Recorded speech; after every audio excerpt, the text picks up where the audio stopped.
विवेक का होना बहुत आवश्यक है। धन्यवाद। आर्ट ऑफ लिविंग है क्या? जीवन को उत्सव मनाना, सफल इंसान की क्या परिभाषा है? जिसका मुस्कान कोई नहीं छीन सके।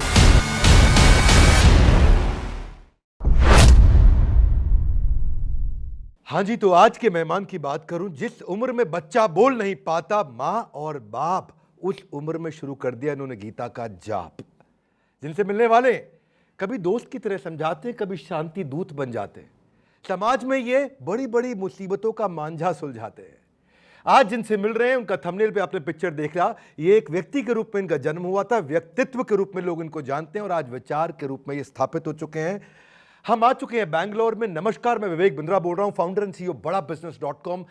वेलकम टू द बड़ा भारत शो। ऐसे लोग जो भारत को बड़ा भारत बनाते हैं, उन्हीं की कहानियां हम आप तक पहुंचाते हैं। आइए मिलते हैं Padma Vibhushan, second highest civilian award, और कोलंबिया का, मंगोलिया का, पैराग्वे का highest civilian award, 23 honorary doctorate degree, 156 देशों के अंदर आपके मंदिर, आपकी संस्थाएं काम कर रही हैं। हम मिलने जा रहे हैं हिज होलीनेस श्री श्री रविशंकर गुरुदेव से। आपका बहुत बहुत स्वागत है। नमस्कार। I am so excited to meet you today. इतना मैं खुश हूं। सबसे पहले मैं जानना चाहता हूं कि ये आर्ट ऑफ लिविंग है क्या, जीने की कला जो आपने पूरी दुनिया तक पहुंचाई। अगर आप एक लाइन में समझाएं तो क्या कहना चाहेंगे? जीवन को उत्सव मनाना, जीवन का उत्सव मनाना, जीवन को सम्मान करना। हम जीवन की जो एक्सेसरीज है, उसकी उपकरण है, उस पे ज़्यादा उलझे रहते हैं, पर जीवन पर हम ध्यान नहीं देते। भगवान कृष्ण ने गीता में कहा, मैं जीवन हूँ, मैं चेतना हूँ, प्राणियों में मैं चेतना हूँ। उस चेतन सत्ता को जानना ही जीवन जीने की कला है। Very good. लेकिन क्या कोशिश करते हैं लाइफ को करने की सेट, फिर भी रहते हैं थोड़ा अपसेट, और जेलसी, हेट्रेड, ईगो, इतना वायलेंस, कंपटीशन। खुश रहने का कैसे रखे मिजाज? आपकी इतनी सुंदर स्माइल के पीछे क्या है राज? तो मैं आपसे पूछना चाहता हूँ, हिज होलीनेस, सब पता है लेकिन क्यों नहीं पता है कि खुशी का पता कहाँ है? तो मैं ये खुशी का पता जानना चाहता हूँ आज आपसे। इसी को ज्ञान बोलते हैं, इसी को विद्या बोलते हैं। बाकी सब अविद्या है। विद्या उसी को कहते हैं जो आपको अपने से मिला दे, आपके भीतर जो खुशियों की फवारा है उसको खोल दे, वही अध्यात्म है।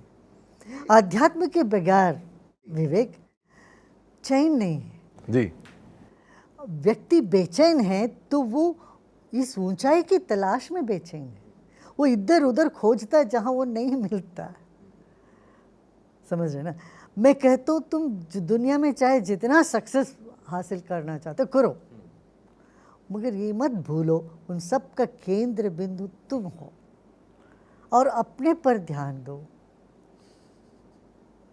यही जीवन जीने की कला है। आपका चेहरा देख के ऐसा लग रहा है जैसे सारे सवाल समाप्त हो गए हैं और सारे दुख समाप्त हो गए हैं, परेशानियां समाप्त हो गई हैं, लेकिन फिर भी ये जो स्ट्रेस, जो बेचैन होने की आपने बात करी, ये समाज में इतनी बड़ी है, बहुत फैला हुआ है, बहुत फैला हुआ है। और कॉलेज का स्ट्रेस खत्म हो जाए तो नौकरी का स्ट्रेस, नौकरी हो जाए तो उसके बाद शादी का स्ट्रेस, नहीं हुई तो स्ट्रेस, हो गया तो उसके बाद स्ट्रेस, फिर बच्चा नहीं हुआ तो स्ट्रेस, बच्चा हो गया तो उसको संभालने का स्ट्रेस, अब हो गया संभल रहा है तो उसको बड़ा करने का स्ट्रेस, उसको स्कूल भेजने का स्ट्रेस। कृष्ण कहते हैं गीता में, जितात्मन प्रशांतस्य परमात्मा समाहिता, शीतोषण सुख दुखेषु तथा मान अपमानयो। अब परमात्मा प्राप्त हो जाएंगे जिस दिन वो अपने मन को जीत ले, लेकिन स्ट्रेस इंसान के नाखून की तरह हो गया है, साथ ही रहता है, हाथ में रहता है, साथ में रहता है, हमेशा रहता है। काट लो तो फिर वापस आ जाता है, और नहीं काटो तो तंग करता है। ऐसे में स्ट्रेस को कैसे संभालें, इसे ब्लॉक लिस्ट में कैसे डालें? आपने इतना बताया। स्ट्रेस मैं समझता हूँ इतनी बड़ी बात नहीं है। हा? आप अच्छे से नींद ले लेते हो तो थोड़ा बहुत स्ट्रेस उसमें ख़त्म हो जाता। दूसरी बात, अपना मन को थोड़ा विशाल दृष्टि करके एक अलग दृष्टिकोण से देखो। स्ट्रेस क्या है? चाह बहुत है, बहुत कुछ करना है, समय कम है, ताकत नहीं है, तभी तो स्ट्रेस होता है। इसमें क्या आप अपना ताकत पहचानो, या जीवन में पीछे मोड़ के देखो। ये पहली बार नहीं स्ट्रेस हुआ आपको, इससे पहले भी आप बेचैन थे, हड़बड़ाते थे। तो आप कह रहे हैं कि हेलीकॉप्टर व्यू दे दो, हाँ, बड़ा पिक्चर दे दो, बड़ा पिक्चर Zoom देखो out। ना। पहले देखो, आपने संभाला तो है, 10 साल पहले भी आपका स्ट्रेस हुआ, अभी आप तो अब जिंदा हो, आज जीवित हो। तो फिजूल हम चिंता में पड़े रहते हैं। तो हम अपने ही जीवन को थोड़ा पीछे मोड़ के देखते हैं तो 85% जो चिंताएं हैं हमारी वो कभी होती नहीं है, कभी वो घटित नहीं होती है। और जो 15% जो बचा है उसमें भी 90% हम संभाल लेते हैं, ताकि उस वक्त हमारे पास ताकत आ जाती। ये सिर्फ मैं नहीं बोल रहा, ये वैज्ञानिक इस पर तलाश करके बोल रहे हैं, अभी शोध करके, शोध काम में ये उन्होंने पता लगाया 85% of the worries never happens and the remaining 15% है ना, in that 90% of are manageable, you can easily manage, comfortable कर देते हैं आप। इसीलिए आज जो जितने व्यूअर्स, यही तो हमारा काम है। गुरु के पास आके कंफर्ट नहीं मिला तो गुरु कैसे? एक ना मैं इनके बारे में एक बात करना चाहता हूँ, आपको याद दिला रहा हूँ, ये प्रश्न आपके लिए कि डैडी के पास है वैगन आर लेकिन ये दोस्त को बताते हैं कि मर्सिडीज है। डैडी के पास है वैगन आर लेकिन दोस्त को मर्सिडीज बताते हैं। फर्स्ट कॉपी और गुच्ची एलवी पहन करके स्टाइल जमाते हैं। पॉकेट मनी कम पड़े तो पापा की जेब से कर लेते हैं चोरी, क्योंकि सोशल मीडिया पर डालनी है स्टारबक्स की स्टोरी। मैं उन लोगों को मैं ये कहूँगा, भैया बात सुन, तुम्हारे पास बहुत अच्छी गाड़ी है, कार है, इससे लोग खुश हो जाते हैं, ये मत समझो। इससे लोग और तुमसे जलेंगे। जिस व्यक्ति के पास है वो ज़्यादा प्रदर्शन नहीं करता। जितना व्यक्ति अमीर होता है वो उतना कम प्रदर्शन करता है। वैसे मैंने एक चीज़ देखी गुरुदेव, ये जो 800 रुपये का फ़ोन होता है ना, ये 2 तरह के लोग इस्तेमाल करते हैं, एक जो सबसे गरीब और एक जो सबसे अमीर। 800 रुपये का फ़ोन सबसे अमीर आदमी आजकल इस्तेमाल कर रहा है। मैं किसी से मिलने लगा हूँ अभी थोड़ी देर में, वो भी मुझे बोलते हैं मेरे पास 800 रुपये का फ़ोन है। नहीं, तुम्हारा व्यक्तित्व को तुम ऐसा बनाओ जी, जो लोग सब तुम्हें पसंद करने लगे। तुम्हारी पोजीशन को पसंद करके आते हैं वो लोग बड़े निकम्मे लोग होंगे, वो तुमसे चोरी करने चाहेंगे या तुमको धोखा देने के लिए आएंगे। मगर तुम्हारा व्यक्तित्व से पसंद करके जो लोग आएंगे वो तुम्हारे सच्चे मित्र होंगे। तुम्हें क्या चाहिए, कौन सी मित्रता, कैसी मित्रता तुम पसंद करोगे? जो सच्चे मित्र है या मित्रता दिखाने वाले हैं? ये दिखाने में उनको पावर महसूस होती है, उनको फील होता है कि मैं पावरफुल हूँ, और वो पावर सेंटर ऑफ कंट्रोल, वो पावर मैनेज करना चाहते हैं। नहीं, ये नासमझी है। ना समझिए, क्योंकि भगवान ने भी मना किया, इस पर कहा वो श्लोक है, ईश्वरो हम अहम भोगी सिद्धो हम बलवान सुखी, कि मैं अपने आप को ईश्वर बनना चाहता हूँ, बलवान सुखी, लेकिन उसमें सुख मिलता नहीं है ना। वो वैसे लोगों से जो मिला हुआ पावर से डर ज़्यादा होने लगता है, और डर ज़्यादा होने लगता है। डर होने लगता, पता नहीं कल वो हमको मान्यता ना दे, इसी चक्कर में पड़े रहते हैं। तो तुम हमारे अपने भीतर जो शक्ति है उसको पहचानो। तुम अनूठे हो प्रपंच में, हर एक व्यक्ति यूनिक है, अनूठा है। तो वो अपना अनूठापन को जो व्यक्ति पहचान लेता है, फिर वो इस चक्कर में नहीं पड़ता लोग हमको रिकॉग्नाइज करें, हमको सम्मान करें, हमको मान्यता दें। कोई दे ना दे क्या, इसलिए हमारी जो आर्ट ऑफ लिविंग में एक 3rd प्रिंसिपल ये है, don't be football of others opinion. किसी और के पैर के गेंद नहीं बनो। मैं ना एक और आपसे मन कर रहा है सवाल करने का, ये थोड़ा सा सेंसिटिव है, आपको अच्छा लगे तो आप समझाइएगा क्योंकि आप गुरु हैं। ये सवाल हस्त मैथुन मैस्टरबेशन पे है। जब एक स्कूल का बच्चा कॉलेज में जाता है तो उसे नई नई चीज़ों का एक्सपोजर मिलता है और उसे आज़ादी मिलती है। उसे एक्सेस मिल गया पोर्नोग्राफी का, उसको self pleasure, intimacy with girl. अब इसको कंट्रोल करना उस उम्र में, अब अर्जुन कह रहे हैं कि मैं वायु का तूफान कंट्रोल कर लूंगा, पर चंचलम ही मना कृष्णा प्रमाथि बलभद्रडम तस्या हम निग्रहम मन्ये वायु रेवा सुदुष्करम। वायु का तूफान कर लूँ, चंचलम ही मना कृष्णा, मेरे से मर्म कंट्रोल नहीं होता। ये देखिए, इसमें 9th क्लास की जो बायोलॉजी की बुक थी उसमें वो पेज नंबर हर बच्चे को रहता है याद, जिसमें पहली बार रिप्रोडक्टिव सिस्टम का पढ़ाया गया था पाठ। मैस्टरबेशन जैसी डिस्ट्रैक्शन पर कैसे दे ध्यान के कामदेव के ना चल पाए मुझ पे इतने तीव्र बाण।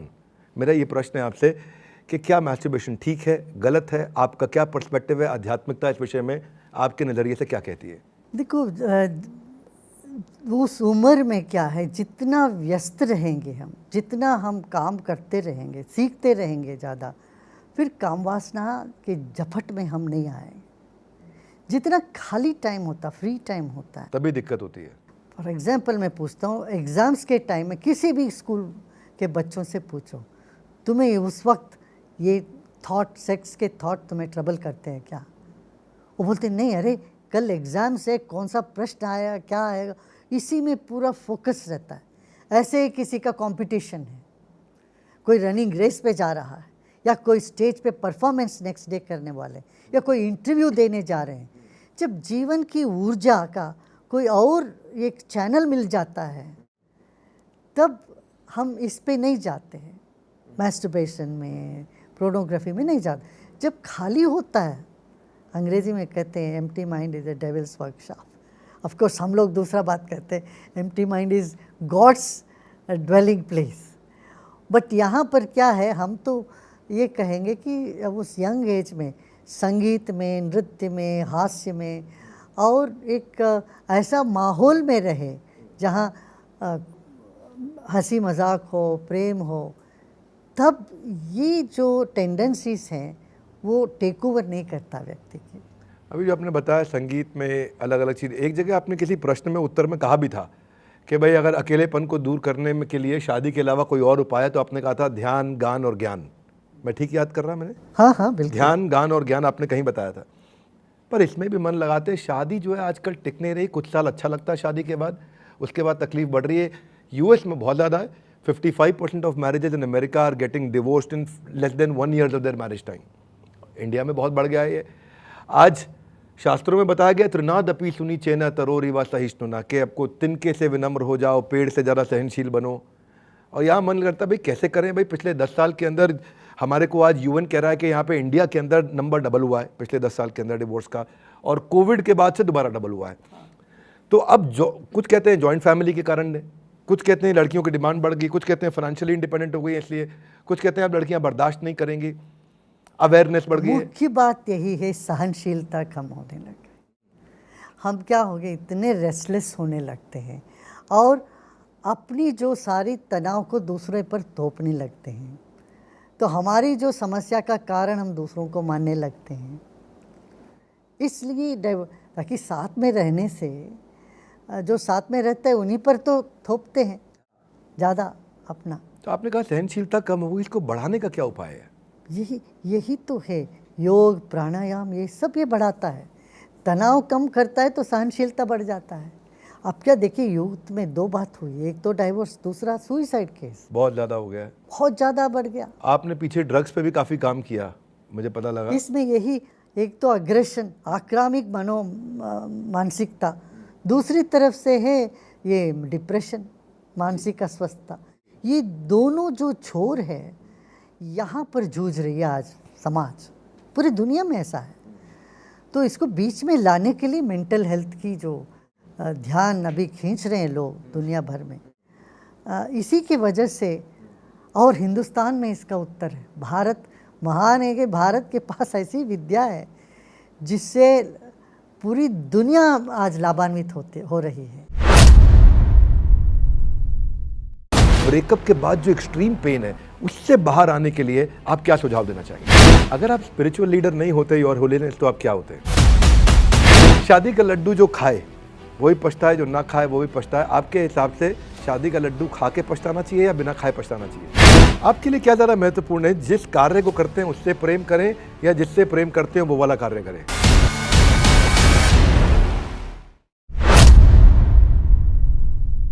आजकल कॉलेज लाइफ में लिव इन रिलेशनशिप हो रही है। योर होलीनेस हालत ऐसी है कि breakup patchup, breakup patchup, breakup patchup. और यंगस्टर्स का अगर ब्रेकअप होता है तो ना उनका पढ़ाई में मन लगता है, ना उसके बाद शराब पीता है, रात भर जागता है। वो कहते हैं कि ब्रेकअप के बाद वो बहुत तकलीफ में जाते हैं, देवदास बन बहुत जाता है। परेशान में। शराब की बोतल घाव नहीं भरा करती, ब्रेकअप से ज़िंदगी इतनी ज़्यादा नहीं थका करती कि इतना बढ़ जाता है उसकी हार का कद कि वो करने लग जाता है सारी की सारी पार हद। पता नहीं, मैं ऐसे राइमिंग करने का ट्राई कर रहा हूँ, पर मैं ये ज़रूर कहना चाहता हूँ कि ये ब्रेकअप के बाद जो एक्सट्रीम पेन है उससे बाहर आने के लिए आप क्या सुझाव देना चाहेंगे? सुदर्शन क्रिया। सुदर्शन क्रिया हम यही कहते हैं यहाँ पर, जो ब्रोकन हार्ट को हम हील करते हैं, रिपेयर कर देंगे, तुम आ जाओ। हाँ, कितने लोग सुइसाइड टेंडेंसी से बच जाते हैं इस तरह से ब्रेकअप के बाद एकदम फिर नॉर्मल हो जाते हैं। अगर आप अलाउ करें मुझे और बताएं 1 मिनट में या शॉर्ट में सुदर्शन क्रिया होता क्या है? देखिए हमारे जीवन में देखते हैं हमारा शरीर में एक रिदम है, एक लयबद्धता है। सांस समय की? समय पर नहीं, समय समय पर भूख लगता है, फिर नेचर कॉल्स में जाते हैं, नींद आती है, ये एक साइकिल है। ऐसे ही विचारों का भी एक साइकिल है। किसी किसी वक्त आप में पॉजिटिव विचार आते हैं, कभी नेगेटिव विचार आते हैं। ऐसे सांस में भी एक रिदम होते हैं, प्रकृति में भी रिदम है, लयबद्धता है। गर्मी के बाद फिर वसंत ऋतु के बाद गर्मी, गर्मी के बाद फिर फॉल आते हैं, फिर शरद ऋतु, बारिश, फिर हेमंत ऋतु। जैसे ऋतु में परिवर्तन है, प्रकृति में परिवर्तन है, शरीर में है। ये सारे रिदम को वो एक लयबद्धता में लेके आते। सांस के जरिए हम अपने मन की जो गहराई में उतर कर वहाँ की जो तनाव है भरा हुआ, पता नहीं पुराने जो संस्कार पड़े हुए, वो सब को हम बाहर निकालते। इसलिए क्या होता है, बिल्कुल ताजगी महसूस होने लगता है, प्रसन्नता, ताजगी सब। आपके कितने % डिसाइपल्स आप महसूस करते हैं कि वो सुदर्शन क्रिया करने के बाद अब टेंशन में नहीं रहते हैं, या वो उन्हें गुस्सा नहीं आता, या वो झगड़ा नहीं करते हैं? नहीं, मैं ये कहूँगा कि उनके पास एक टूल आ गया अभी, जिससे मान लो गुस्सा आता भी है, फिर वो तुरंत वापस आ जाते। नहीं तो क्या होता है, गुस्सा आपके मन में आता है तो वो बना रहता बहुत दिन तक। अब ये जो ध्यान साधना करते हैं उससे मिनटों में हम बाहर आ जाते हैं। ये तो बहुत लाखों करोड़ों लोगों से लाभान्वित हुए हैं। तो आप ये कहते हैं कि गुस्सा आना बंद नहीं होगा, लेकिन आप गुस्से से नहीं, बाहर आ बंद सकते होता हैं। है, अच्छा। कम होता है, बंद होता है, मगर ऐसे कुछ किसी किसी को नहीं भी बंद होता है, तो मगर उनको अपने ऊपर काबू में आ जाते हैं वो। देखिए, एक प्रश्न मेरा थोड़ा कॉर्पोरेट कल्चर, आप बैंगलोर में हैं, ये तो आईटी हब है, और यहाँ तो कॉर्पोरेट के कितने लोग हैं, और ऑफिस में पॉलिटिक्स बहुत होती है, और इतनी पॉलिटिक्स होती है कि बॉस का केबिन बन जाता है बिग बॉस का घर, और पॉलिटिक्स ही पॉलिटिक्स मिलती है हर कोने पर। कृष्ण बताते हैं इस विषय में कि अद्वेष्टा सर्वभूतानां मैत्र करुणा एव च, कि हमारे अंदर द्वेष नहीं होना चाहिए, मैत्र सबके मित्र बने, करुणा एव च, इस सबके साथ अच्छा रिश्ता बने, निर्ममो निरहंकार। बड़ा अच्छा श्लोक है भगवद्गीता में। आपसे अगर मैं पूछूं कि इसका एप्लीकेशन क्या होना चाहिए, ऐसे श्लोकों का और ऐसे ज्ञान का एप्लीकेशन कैसे आप अपनी भाषा में देंगे कि एक आदमी पॉलिटिक्स से बाहर निकले और वो उसको अफेक्ट ना करे? एक बात यह है, जहाँ जहाँ लोग होते हैं वहाँ पॉलिटिक्स होगा। तो जब हम कहते हैं ये पॉलिटिक्स हो रहा है, हम क्या कर रहे हैं, अपने आप को अलग कर रहे हैं, डिस्टेंसिंग कर रहे हैं, टैग कर रहे हैं। एक परिस्थिति या व्यक्ति को हम टैग कर देते हैं, उन पर लेबल लगा देते हैं, ये पॉलिटिक्स कर रहे हैं। तब हमारी जो मानसिकता है ये अलग हो जाती है, लोगों से कटने की हो जाती है, जुड़ने की नहीं होती है। मैं ये कहता हूँ कि तुम ये लेबल मत लगाओ, ये पॉलिटिक्स है। उनके शू पर, उनके स्थान पर खड़े होकर देखो परिस्थिति को। अपना दृष्टि जब विशाल होता है तो हमको लगता हर एक व्यक्ति जो कर रहा है वो सही कर रहा है अपनी जगह पर। तो इस तरह से हम अपनी दृष्टिकोण बदलें, फिर हम किसी भी परिस्थिति से भागेंगे नहीं, भगोड़ी नहीं बनेंगे। भगोड़ी बनने से कुछ प्राप्त नहीं कर पाएंगे। अपने दृष्टिकोण को बदलें, ये दृष्टिकोण बदलें, और जहाँ पॉलिटिक्स होता है वहाँ रह के, उस बीच में रह के जीतना चाहिए। आप उससे इन्फ्लुएंस मत हो जाओ, उस परिस्थिति को तुम इन्फ्लुएंस कर सकते हो, मैं ये कह रहा हूँ। मतलब बड़ा आइडियलिस्टिक आंसर तो है, अगर अप्लाई करेगा तो आदमी को सफलता मिलेगा। सफल व्यक्ति सब ये अप्लाई करते ही हैं, सफल सब अप्लाई करते हैं, और सफल होने का चाह तो हर एक व्यक्ति में होता ही है। और एक्सटेंड करता हूँ इसको, नेगेटिविटी की तरफ मन जल्दी आकर्षित हो जाता है, नेगेटिव कंटेंट की तरफ जल्दी आकर्षित होता है। कृष्ण कहते हैं यतो यतो निश्चलति मना चंचलम अस्थिरम ततो ततो, जहाँ जहाँ मन जाएगा वहाँ से वापस लाओ, क्योंकि मन तो चंचल अस्थिर है। नेगेटिविटी इतनी जल्दी चलती है कि गलत की ओर खींचे जाना एक बीमारी है। नहीं, उसका ये स्वभाव ही ऐसा है भाई। आप 10 अच्छे कॉम्प्लीमेंट्स, आपको 10 प्रशंसा आप सुन ले, और एक डेरोगेटरी नेगेटिव रिमार्क आप पर लग जाए, ठीक बात है, तो आप उसी को पकड़ के रखोगे। ये हमारा मन का, चित्त का नेचर ही ऐसा है, इसका स्वभाव ही ऐसा है। जब हम इतना जान लेते हैं, अरे हमारे जीवन में 80% अच्छी बातें हैं, वो 20% कुछ अनहोनी अनचाही चीज़ें भी होती हैं।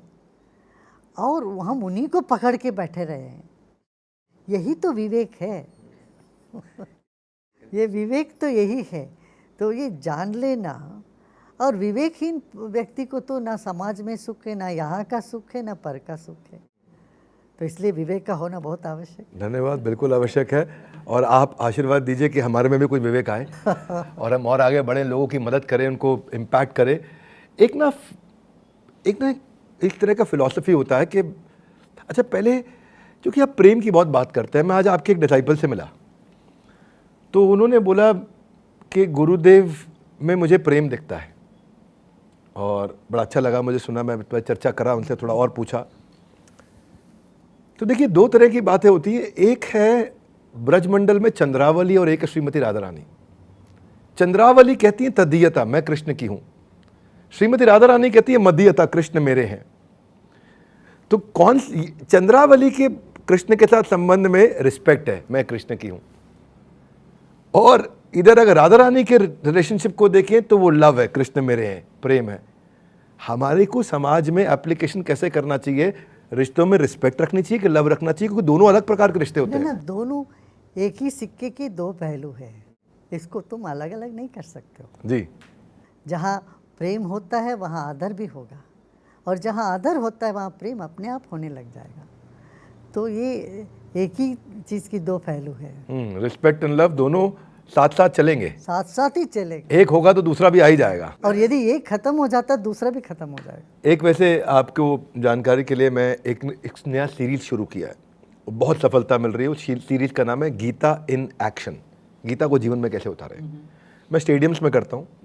आज आप सब हमारे भक्तों की कृपा से, व्यूअर्स की कृपा से, और आप सब संत जनों की कृपा से आज हमारे लगभग 40 मिलियन टोटल हमारे सब्सक्राइबर्स हो गए, और 600 मिलियन का वीडियो व्यूज़ हो गया हमारा मंथली एक्टिव यूज़र।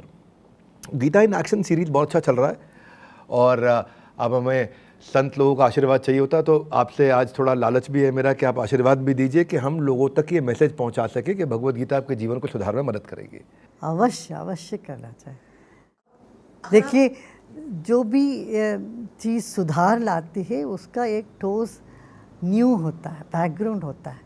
तो हमारे जो ग्रंथ है, हमारे जो फिलॉसफी है, वो जब तक इस तरह की एक अनादि काल के जो चले आ रहे परंपरा से नहीं जुड़ी होती है, फिर वो मजबूत नहीं होता, वो शाश्वत नहीं होता। वाह, क्या बात। जो अनादि है वही अनंत काल तक चले। हाँ, अनादि जाएगा अनंत तक। बहुत सुंदर, थैंक यू।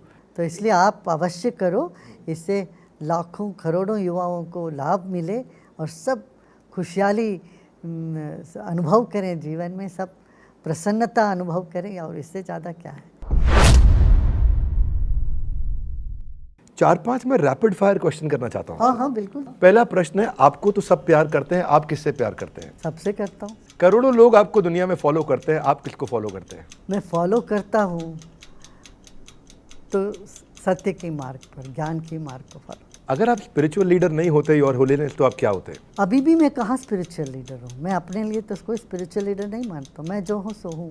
अच्छा, एक सफल इंसान की क्या परिभाषा है? जिसका मुस्कान कोई नहीं छीन सके, अरे वाह। जिसकी आत्मविश्वास कोई नहीं डगमगा सके। तो क्या श्री श्री के मुस्कुराते चेहरे पर भी कभी दुख की शिकन आती है? दुखियों को देखने से दुख तो हमें भी लगता है, हम कोई पत्थर थोड़ी ना है। वाह। मगर हम है शीशे जैसे, जो सामने जैसा होता है उसको तो प्रतिबिंबित होना पड़ता। आप दुनिया को जोड़ने की बहुत बात करते हैं, मैंने इसे बात सुना, आपका सबका डर दूर करते हैं। क्या हिज होलीनेस को भी, योर होलीनेस को भी किसी बात का डर लगता है? तब तो मैं यहाँ बैठ ही नहीं सकता। एक बैलेंस लाइफ जीने के लिए एक चीज़ जो हर आदमी को करनी चाहिए, वो एक चीज़ क्या होगी? अपने आप को जानना। अपने आप को जानना। और एक ऐसी चीज़ जो उसको नहीं करनी चाहिए ताकि उसका जीवन बैलेंस रहे। आप ये नहीं पसंद करते जो लोग आपके साथ करें, वो दूसरों के साथ आप मत करें। लाखों लोग आपसे आके लाइफ लेसन्स लेते हैं। योर होलीनेस, क्या आपको भी किसी ने कोई ऐसी एडवाइस दी जिसको आप आज भी बहुत पसंद करते हैं? अरे वो एडवाइस मैं याद रखता हूँ। ना, मैं एडवाइस पर डिपेंड ही नहीं करता हूँ। मेरा जो एक्शन है वो स्पॉन्टेनिटीली होता है। मैं कभी कोई चीज़ प्रिपेयर नहीं करता हूँ। शादी का लड्डू जो खाए वही पछताए, जो ना खाए वो भी पछताए। आपके हिसाब से शादी का लड्डू खा के पछताना चाहिए या बिना खाए पछताना चाहिए? देखिए, दो तरह के लोग होते हैं। जो शादी करके भी खुश रहते हैं, बिना करके भी खुश रहते हैं। दूसरे लोग शादी करके भी दुखी हैं, अकेले होके भी दुखी रहते हैं। मैं कहूँगा पहले जो वर्ग के लोग हैं वो बन जाओ आप। शादी करो या ना करो, खुश रहो। आप इतना दुनिया भर में ट्रैवल किया और आप आज आर्बिट्रेशन एक्सपर्ट हैं दुनिया के। कोई ऐसा भी कंट्री है इंडिया के अलावा जो आपको सेकंड होम लगता हो? मैं जहाँ भी जाता हूँ वहाँ अपनापन मुझे महसूस होता है और लोग भी मुझे ऐसे ही समझते हैं। हमें कोई फॉरेनर करके किसी भी देश में लोगों ने नहीं माना, अपना ही मानते थे। आपकी इतनी स्ट्रेंथ है, दुनिया आपकी स्ट्रेंथ जानती है, दुनिया में आपने इतनी सेवा करी, आज सैकड़ों देशों में आपकी प्रेजेंस है, आप दुनिया में ट्रैवल करते हैं, पर क्या आपकी कोई वीकनेस है? मेरी वीकनेस है कि मैं गुस्सा दिखाता हूँ तो ज़्यादा देर उसको रख नहीं पाता हूँ। मैं भी हंसने लगता हूँ, वो भी जिनको दिखाने के लिए मैं चेष्टा करता हूँ वो भी नहीं हो पाता। कभी कभी गुस्सा दिखाना पड़ता है, ज़रूरी पड़ती है। आपके लिए क्या ज़्यादा महत्वपूर्ण है, जिस कार्य को करते हैं उससे प्रेम करें या जिससे प्रेम करते हैं वो वाला कार्य करें? कोई भी काम करते हो बड़े प्रेम से करो। एक बात है, clarity in the mind, purity in heart, sincerity in action. ये अपना फार्मूला बनाओ। Clarity, purity, sincerity. मन में जो है ना क्लैरिटी हो, अपना दिल में जो है ना शुद्धता हो, किसी के प्रति कभी बुरा ना चाहे, और जो काम करते वो डट के पूरा प्रामाणिकता से करें। एक सर्वे हुआ था जिसमें बताया गया कि 99.7% लोग दिन में 5 मिनट हंस नहीं पाते। आज आपकी मुस्कुराहट को देख के अच्छा लगा है। मैं क्विकली इसको क्लोजर की तरफ लेके चलता हूँ। कहते हैं being simple is not that simple, being simple is not that simple, पर आपके चेहरे पे हमेशा रहता है वो मुस्कुराहट का डिम्पल। तो आपने भारत की संस्कृति और योग और आध्यात्म को दुनिया के कोने कोने तक पहुंचाया, आपने भारत को बड़ा भारत बनाया। आज हमारे साथ जुड़कर इस मंच की शोभा बढ़ाने के लिए आपका हृदय की गहराई से प्रेम पूर्वक बहुत बहुत धन्यवाद। बाकी लोगों को मैं ये कहना चाहता हूँ, छोटा हो या बड़ा हो, सिंगल हो या शादीशुदा हो, जॉब करता हो या बिजनेस करता हो, लिमिटलेस लर्निंग्स हैं इस वीडियो में सबके लिए। तो इस वीडियो को आपको सही व्यक्ति तक पहुंचाना, नंबर 1। 2, नीचे आकर के आपको 3 लर्निंग्स अपने लिए ज़रूर लिखनी है कमेंट बॉक्स में कि आपकी टॉप 3 लर्निंग्स क्या थी। बस थोड़ा सा इंतज़ार, आ गया एक और बड़ा बुधवार। बताइएगा कमेंट बॉक्स में अगले हफ्ते आप किनसे मिलना चाहते हैं। आपने रिक्वेस्ट किया था कि आप हिज होलीनेस श्री श्री रविशंकर गुरुदेव से मिलें। आज मैं आपकी इस रिक्वेस्ट के कारण खुद अपना शुद्धिकरण महसूस कर रहा हूँ। हमारे साथ जुड़े रहने के लिए, इस वीडियो को अंत तक देखने के लिए आप सबका हृदय की गहराई से प्रेम पूर्वक बहुत बहुत धन्यवाद। हिज होलीनेस आपका विशेष धन्यवाद।